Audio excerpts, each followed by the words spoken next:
Hello again, everyone. This is your boy Jesse Kell, the Collecting Nerd, and today we are on day 3 of the Movember Vinyl Challenge. And so far, it's going pretty well. If you guys are here from the first 2 days, that is fucking awesome. If you're just joining in, that is pretty cool. But make sure to check out the other 2 videos first, then kind of backtrack to this one. Yeah, I know it's a bit of a pain in the ass process, but it's good if you want to fucking watch everything in order. So, for day 3 of the Movember Vinyl Challenge, what we have today is bands that are trios. So there were a couple options that I could have taken with this route. I could have either grabbed multiple albums that were either by like ZZ Top, Rush, Cream, and then just a bunch of like 3 different a bunch of 3 people band, a bunch of trios bands, but I decided to just kind of grab like the most of whichever artist I have that I had the most of that was a trios band.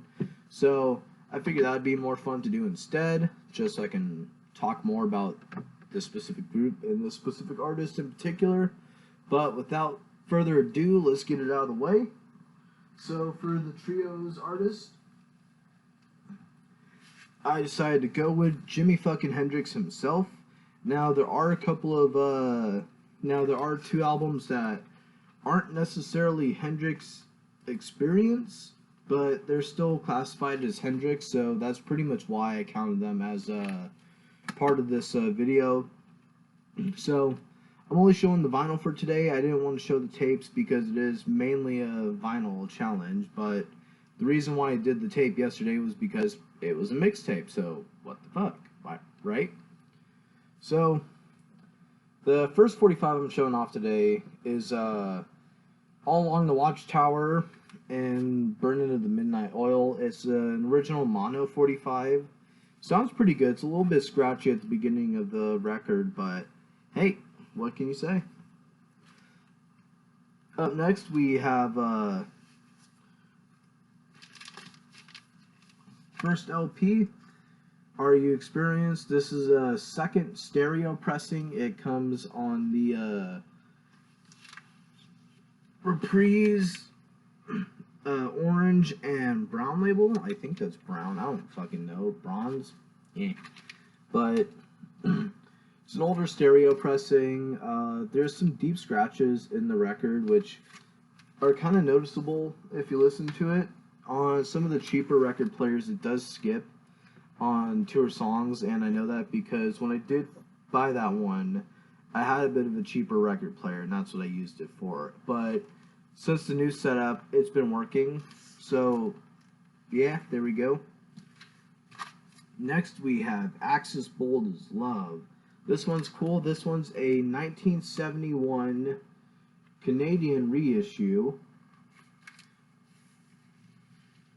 So it's on just the one colored Reprise label, and it says produced by Chaz Chandler from The Animals. This is a cool one. I'm not going to take it out of the sleeve to show the full view, but this is what it looks like. Up next, we have my favorite Hendrix album, and I surprisingly got this for pretty cheap. It's Electric Ladyland. And I only got it for 23 bucks, but it has a good amount of songs on it. This is a cool fucking gatefold right here.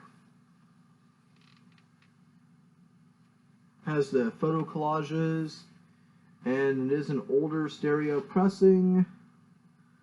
Looks like a similar reissue to the one that you saw with the Axis Bold as Love, just because of the colors on it. But I don't think it's like a Canadian reissue. I think it's just like early repress, you know. But that's beside the point. As soon as I put this away, I will pull out the next one. And now I'm having trouble with the thing. And now I'm not. Alright. Up next we have Hendrix, a band of Gypsies. This was recorded live at the Fillmore East in New York, New Year's Eve 1969 and New Year's Day 1970.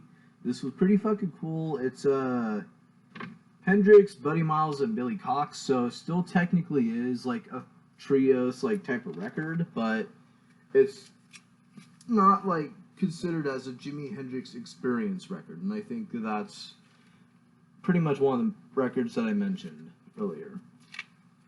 Up next, we have a compilation. This is Smash Hits. It's another cool old school compilation. I got it for pretty cheap. It was a pretty beat the shit, but it doesn't skip, and it did come with the It did not come with the poster, so that was kind of lame. But for me, it's not really about like whether or not I get the poster. It's more or less about the music itself. If the record's in playable condition, then I'm happy with listening to it. Of course, I'm gonna be stoked if it does have the posters, but I'm not gonna let it get to me if it doesn't. This next one I got is a bootleg, and I did review this album for the channel before. Probably one of the only compilations I reviewed, and that is Rare Hendrix on Trip Records. It is I know I kind of gave it a little bit of a low rating when I first reviewed this, but it does have some good bluesy tracks on it. At the time, I did kind of relieve the reason why I did rank it so low is because of the fact that it just wasn't what I was used to when hearing the name Hendrix, and it still isn't what I'm used to when I hear the name Hendrix, but I'll throw it on every once in a while and get a good jam out of it. Tracks that are my favorite are still the same, which is basically Voice in the Wind and Go Go Shoes. And last but not least, I have another compilation, and this one is an import. I'm trying to remember exactly where it came from, but it is the History of Rock Music series on Polydor, and it's one on Jimi Hendrix. Now, this one, I'm pretty sure is, yeah, as it says, it's Volume 2. So I don't have Volume 1. I like to get Volume 1. But it's just on the basic red Polydor label. And you can tell by the flimsy cover that it's not that it wasn't a US pressing. So that's pretty much all the Hendrix vinyl I have. I'd like to get more, but there really isn't a whole lot that I want to get. Like, probably just a few 45s and maybe some compilations or a bootleg, but that's about it. He didn't necessarily release like a huge body of work.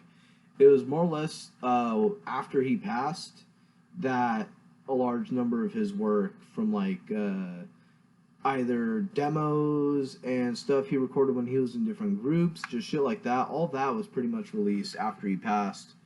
And it was something that I don't think he wanted to do, just because he was a bit of a perfectionist, and was always that way. And basically, I'm not going to get into it. It's not really my business to say like the hows and whys, but he just didn't really have a large body of music before he passed away.